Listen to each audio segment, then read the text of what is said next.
Okay, this video is going to show the replacement of a fill valve on the AquaSource toilet.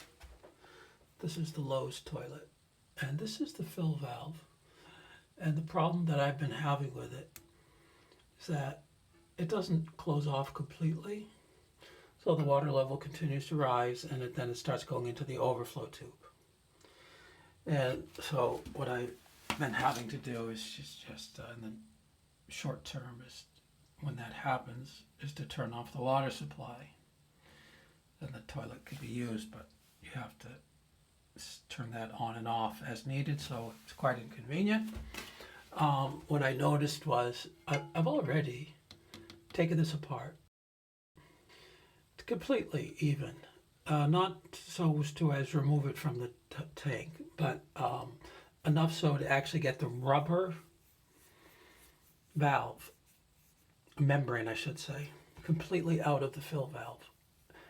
So, and then tried reassembling that, or putting it back in and putting the top back on. It still hasn't solved the problem, so I don't know exactly. I couldn't find an obvious problem, and it would be nice to, if the membrane was fine, if there really is some debris or contamination, if there's a way to clean it out or re-grease it, that would be nice. But I got to the point where I had already ordered this anyway, just because I needed it in case it did fail completely. So now I'm gonna put it in. It's the Fluidmaster 400AH. I got it on Amazon. It seems to get good reviews.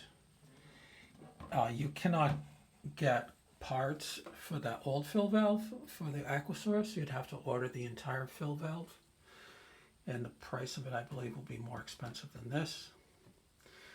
This has an advantage that the rubber membrane is replaceable. It's not replaceable on the AquaSource. So every time, if you had a problem with it, you would end up replacing the entire fill valve. Here you can just replace the little membrane, if that were the problem. I'm not sure exactly where the problem is, but this is what I'm going to do with this. I'm going to give this a try. Okay, so I'll just go through the steps. They do have a very good video online about replacing this, but every particular case is a little bit different. In my case, one of the problems is I'm using this bleach product. It's to clean the toilet, and it has this blue dye, so I have to be extremely careful that the blue dye does not leak out, because it stains anything that it touches. I'll show you just by working with it. My hand obviously has this stuff all over it, and that's okay right now because it's only a stain. It's not liquid. It doesn't transfer onto things that I touch at this point, but I have to be very careful with it. So what I've done so far is I've turned off the water as requested. I've disconnected this, which I was able to do by hand. This nut I took off. I did use my adjustable wrench for that. Okay, now the next step is to remove the fill valve from the tank, and then I will put the new one in. So it's supposed to be quite simple, and if there are no hang-ups, this will be very quick and everything will go fine. You do have to adjust the height of this, so there is an adjustment that needs to be done, and they describe it online on their video. You basically, by rotating this, you can see the threads there. The overall height of this is adjustable so that it sits a certain height above the tank, and that's because this particular line, it has to be exactly 1 inch higher than the overflow tube. Okay, interestingly enough, it says it must be positioned 1 inch. It doesn't actually say how accurately it has to be set to 1 inch. So the idea is you just get it as close as you can. Okay, and the other steps, I'll just try to hit pause and maybe see how these steps go. Hopefully everything will go well. So I'll just use the pause. Okay, I took out the original fill valve, and now I took this washer the shank washer, they call it, and I placed it on the bottom of the tube as instructed here. And now I have adjusted this so that the critical line, the line that's called CL, there we go, CL, okay, which is the line which is right on the top of that ridge, the higher level, should be it should be 1 inch higher than the distance to the overflow valve. Now I measured the distance from the bottom of the tank to the top of the overflow valve. It's 7 3/4 inches. Okay, I did that so that I could attempt to adjust this before putting it in, because I didn't want to take it in and out because I get that blue stuff all over me. Okay, even putting it in, I end up getting the blue stuff on the tape measure, which I wash off, but I'm just trying to prevent this stuff from spreading all over the place. Okay, now the way that this is adjusted is by rotating it. That seemed to work fine. And what I did was, I found that I could measure it along its back edge here, okay, rather reasonably accurately using the tape measure. Which is to say, I was able to place it for this outside measurement, go up 8 3/4 inches, and I would get to the top of that. Now, you can't see it here because I'm not exactly doing it, because when I actually measure it, I do it along the back side where the tape can lie relatively flat, okay, not on the front side. And I just can't do that with 2 hands, that's all. So I have already rotated this out. Now, another thing that they don't quite mention is this mechanism has a little bit of backlash. So even after it's been adjusted, this thing can move up and down by about 1/8 of an inch. So what I did was, after adjusting it, I pushed it down. So based on the logic that it would be easier for it to stay in the down position than in the up position. That's all. And it seems like it's only a minor correction, but I want to put this in first time and not have to really adjust it anymore. Hopefully. I might end up having to do that anyway. Okay? So now I'm going to place it in. I'll make a measurement, and if it's okay, then I'll start just tightening the hardware. It should be quite simple from that point on once you have it in, if it's adjusted.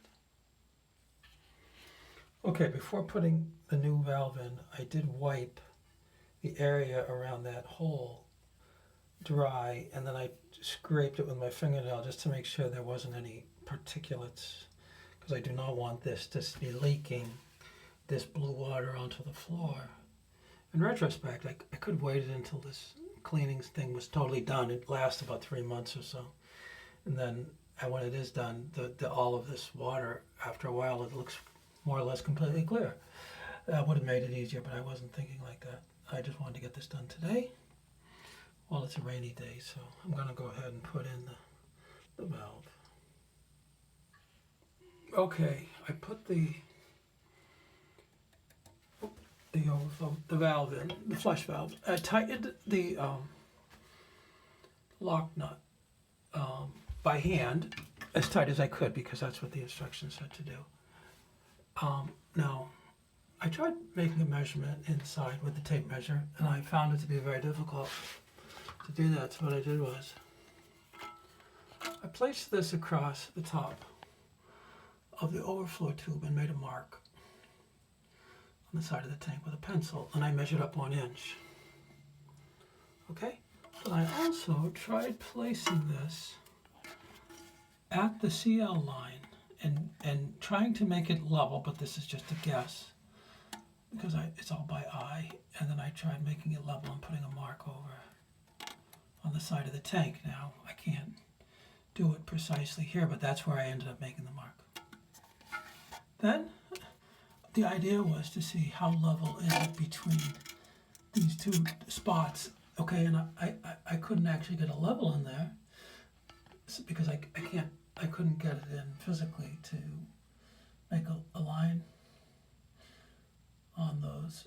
Oh, I could draw a line between them. I might be able to get the level in somewhere else, but the problem is I can't get my head down in there to make sure that that's levels on the line.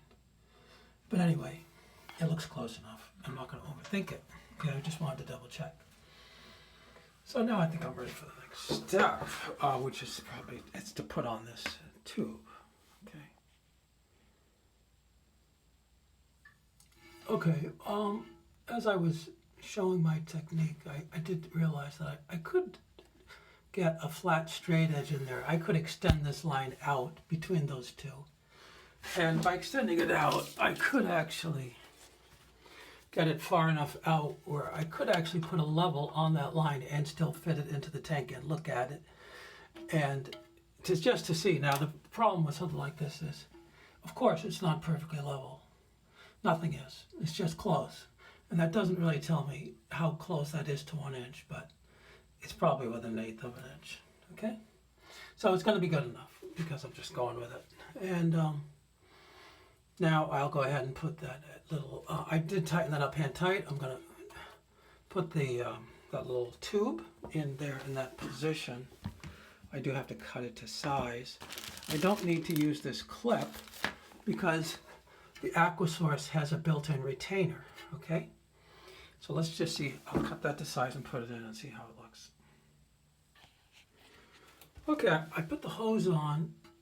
This is, and I actually did it like this because the space between these was so short.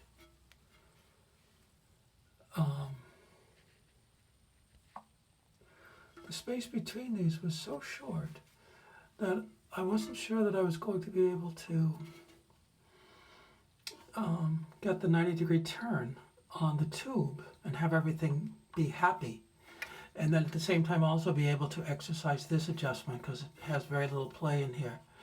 Now what I did here was I just did something, could be considered temporary because if this doesn't work out, I can always cut it and try to arrange something shorter. I was originally going to even try reusing this tube just to see what would happen, just to start off. If this worked fine, I wouldn't even need to do with the other one. But what I noticed was, when I took it off, one side had that little red thing in it, which I'm not quite sure what its function is, and as I tried putting it onto the new tube, that red thing got pushed further in. It seemed as though that red thing actually fit inside here. I don't know if this was designed to be removed and how it would be put back together. I don't know. I don't need this. I could try fishing this out and trying to see exactly what this mechanism is, but once I saw that, I said, okay, I'm not going to get involved with that. I don't want to cut this right now, so I put this other clip on here.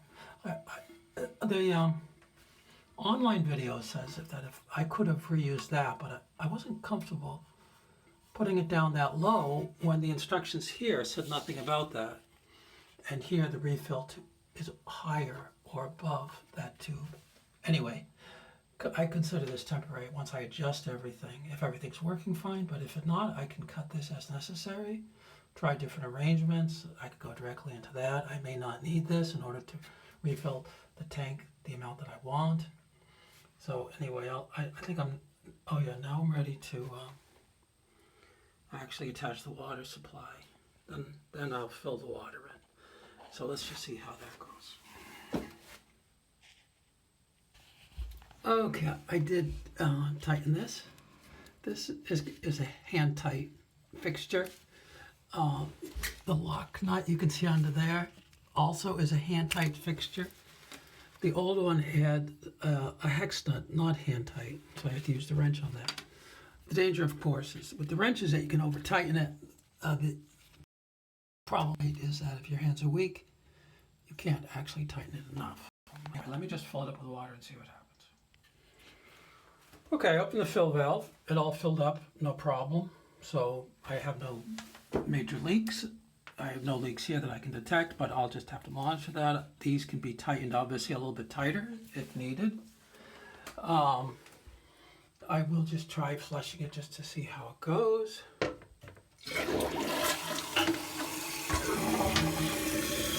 Now, I might want to adjust the volume with this thing, the amount that it's filling the bowl. If it flushes a certain amount, you need to fill the bowl by a certain amount, but not more than that amount. And you can see that that's filling the overflow tube at full blast. It's quite likely I'll need to dial that down, but I'm not going to do that as part of this video just because it's already running way too long, of course. I'll just see if this turns itself off. It looks like I don't really have much of a height adjustment because it did turn itself off the first time on the first fill. It's close to the water line, so I don't need to adjust that. So thankfully I will put an end to this right now. If I do need to make an adjustment, I'll put that on a subsequent video. Okay, thanks.